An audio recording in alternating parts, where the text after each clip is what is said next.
राजस्थान के बीकानेर जिले में है लूणकरणसर तहसील और उसी तहसील में गांव है सहजरासर, जहां गांव में 16 अप्रैल को करीब 1.5 बीघा ज़मीन धंस गई। 24 अप्रैल को जीएसआई यानी कि जियोलॉजिकल सर्वे ऑफ इंडिया की टीम मौके पर पहुंची। ज़मीन धंसने के कारणों का पता लगा रही है। ज़मीन धंस जाने के बाद जब भूगर्भ शास्त्रियों से इस बारे में पूछा गया तो उनका तो यही कहना था कि किसी ज़माने में यह ज़मीन के नीचे पानी का कोई प्राकृतिक स्रोत रहा होगा, जिसके सूख जाने के बाद यहाँ वैक्यूम बन गया और अचानक उसके ख़त्म हो जाने से ज़मीन धंस गई।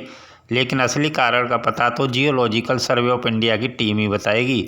बीकानेर से आए भूवैज्ञानिकों ने भी वाटर लॉगिंग को ज़मीन का धंसने का वजह बताई है, तो वहीं स्थानीय लोग इस बात मानने को तैयार नहीं हैं।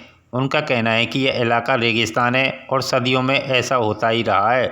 ऐसे ज़मीन के नीचे पानी के जमा होने का सवाल ही पैदा नहीं होता। कुछ लोग तो इसे प्राकृतिक आपदा भी मान रहे हैं, वहीं कई लोग इसे देवीय प्रकोप भी कह रहे हैं। सबके अपने अपने तर्क हैं। 1.5 बीघा ज़मीन में अचानक 70 फुट नीचे धंसने की घटना लोगों के लिए आश्चर्य का विषय बनी हुई है। आसपास के लोगों ने क्षेत्र में कई साल पहले बिजली गिरना बताया। ग्रामीणों का कहना है कि इस वजह से हर साल यहाँ मिट्टी धंसती चली गई। इसके चलते लोगों ने इस स्थान को बिजलीगढ़ का नाम भी दे दिया। लोगों ने बताया कि ज़मीन धंसने की घटना को लेकर उन्होंने कई बार प्रशासन को भी इस मामले में सूचना दी। फिलहाल जियोलॉजिकल टीम 24 अप्रैल को पहुंची और 6 दिन का सर्वे कर वापस लौट आई है। आसपास के लोगों को जैसे ही इस घटना के बारे में जानकारी मिली तो काफ़ी संख्या में लोग रील बनाने के लिए भी पहुंच गए। प्रशासन को यहाँ 144 धारा लगानी पड़ी।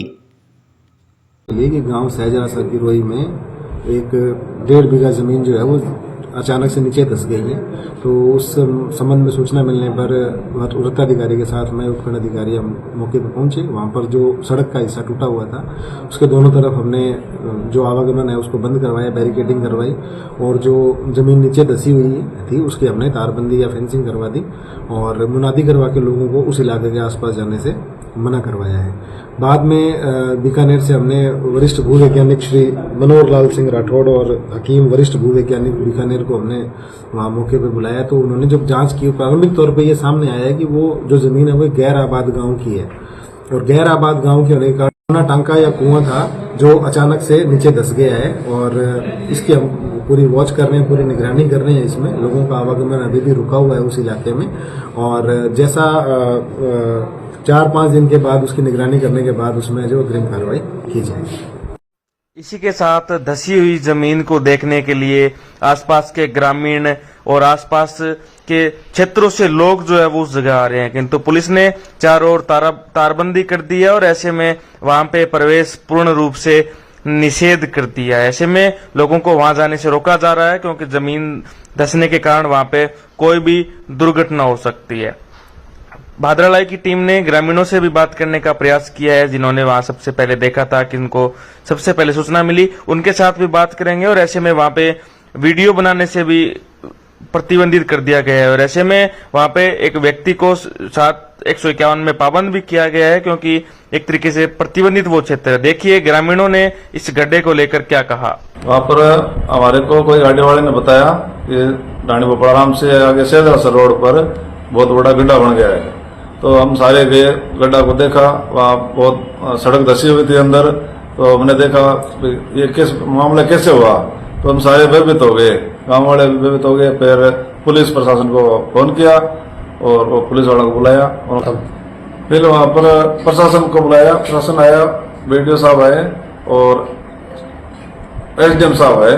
एसडीएम साहब और गाँव में वो आने जाने को रोक दिया, कोई नुकसान नहीं हो जाए, इसलिए सारे साधनों को रोक दिया। वहाँ पर कोई जन आने नहीं हो रहा है। कोई क्या होता है कि यहाँ पे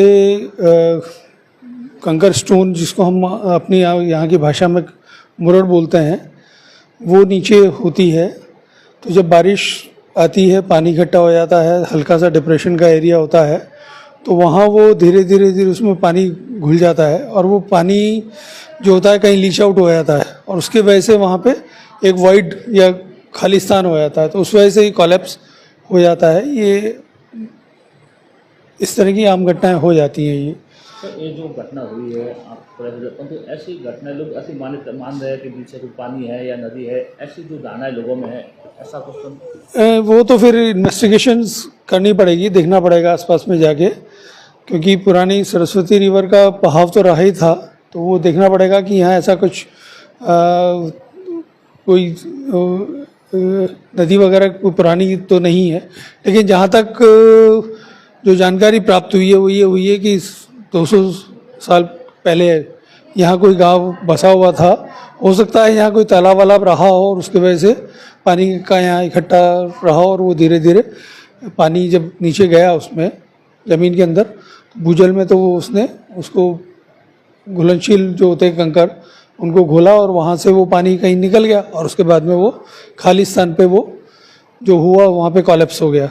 इसके आसपास के क्षेत्र में कोई खतरा है तो ऐसे लोगों नहीं, ऐसा जनरली लोकल ही होता है, लोकल पैचेज में ही होता है, क्योंकि जो कंकर स्टोन है या इस तरह के जो होते हैं बहुत बड़े स्केल पे नहीं है, यहाँ पे छोटे छोटे पॉकेट्स हैं, कहीं पे 5 मीटर का है, कहीं पे 10 मीटर का, तो अलग अलग पॉकेट्स अलग अलग बने हुए हैं ये, तो ये उसकी वजह से आसपास में ऐसा कोई संभावना नहीं है कि बहुत ज़्यादा कोई इस तरह की घटनाएं घटेंगी। नाम और देवेश खंडेलवाल, डूंगर कॉलेज बीकानेर।